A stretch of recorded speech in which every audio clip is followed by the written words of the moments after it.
ರಣರೋಚಕ ಬೆಳವಣಿಗೆಗಳ ನಡುವೆ ಕೋಡಿಮಠ ಸಂಸ್ಥಾನದ ಡಾಕ್ಟರ್ ಶಿವಾನಂದ ಶಿವಯೋಗಿ ರಾಜೇಂದ್ರ ಸ್ವಾಮೀಜಿಗಳು ಸ್ಫೋಟಕ ಭವಿಷ್ಯ ನುಡಿದಿದ್ದಾರೆ. ಇಬ್ಬರು ಮಹಾವ್ಯಕ್ತಿಗಳ ಸಾವಿನ ಸೂಚನೆ ಕೊಟ್ಟಿದ್ದಾರೆ. ಬೀದರ್ ನಾಯಕತ್ವ ಬದಲಾವಣೆ, ಕುರ್ಚಿ ಕಾದಾಟದ ರಾಜಕೀಯ ಮತ್ತೆ ಗರಿಗೆದರಿದೆ. ರಾಜ್ಯ ಕಾಂಗ್ರೆಸ್ನಲ್ಲಿ ಗೊಂದಲ ತಪ್ಪಿಲ್ಲ, ಚರ್ಚೆ ಮುಗಿದಿಲ್ಲ.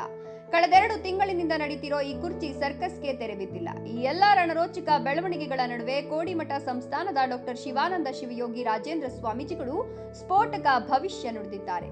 ಇಬ್ಬರು ಮಹಾ ವ್ಯಕ್ತಿಗಳ ಸಾವಿನ ಸೂಚನೆ ಕೊಟ್ಟಿದ್ದಾರೆ. ಹೊಸ ವರ್ಷದ ಆರಂಭದಲ್ಲೇ ರಾಜ್ಯ ರಾಜಕೀಯದ ಬಗ್ಗೆ ಕೋಡಿಮಠದ ಸ್ವಾಮೀಜಿ ಸ್ಫೋಟಕ ಭವಿಷ್ಯ ನುಡಿದಿದ್ದಾರೆ. ಬೀದರ್ನಲ್ಲಿ ಮಾತನಾಡಿದ ಡಾಕ್ಟರ್ ಶಿವಾನಂದ ಶಿವಯೋಗಿ ರಾಜೇಂದ್ರ ಸ್ವಾಮೀಜಿ, ಸದ್ಯದ ರಾಜ್ಯ ರಾಜಕೀಯದ ಪರಿಸ್ಥಿತಿ ನೋಡಿದ್ರೆ ಬದಲಾವಣೆ ಕಷ್ಟ ಎಂದಿದ್ದಾರೆ. ಬದಲಾವಣೆ ಸಾಧ್ಯವೇ ಇಲ್ಲ ಎನ್ನುವಂತೆ ಕಟ್ಟುನಿಟ್ಟಿನ ಭವಿಷ್ಯ ನುಡಿದಿದ್ದಾರೆ. ಡಿಸಿಎಂ ಡಿಕೆ ಶಿವಕುಮಾರ್ ಹಾಗೂ ಸಿದ್ದರಾಮಯ್ಯ ನಡುವಿನ ಕುರ್ಚಿ ಕಾದಾಟದ ಬಗ್ಗೆ ಮಾತನಾಡಿದ ಕೋಡಿ ಶ್ರೀಗಳು, ಈ ಬಾರಿ ಕೂಡ ಸಿಎಂ ಸಿದ್ದರಾಮಯ್ಯ ಅವರೇ ಬಜೆಟ್ ಮಂಡಿಸುತ್ತಾರೆ ಎಂದಿದ್ದಾರೆ. ರಾಜ್ಯದ ಭಂಡಾರ ಬಜೆಟ್ ಅಂತ ಕರಿತೀವಿ, ಆ ಬಜೆಟ್ ಆಗಬೇಕು. ಯುಗಾದಿವರೆಗೂ ಬದಲಾವಣೆ ಆಗೋದು ಕಷ್ಟ ಅಂತ ಕೋಡಿ ಶ್ರೀಗಳು ಹೇಳ್ತಿದ್ದಾರೆ. ಹಾಲುಮತ ಸಮಾಜದವರ ಕೈಗೆ ಅಧಿಕಾರ ಬಂದ್ರೆ ಬಿಡಿಸ್ಕೊಳ್ಳೋದು ಕಷ್ಟ.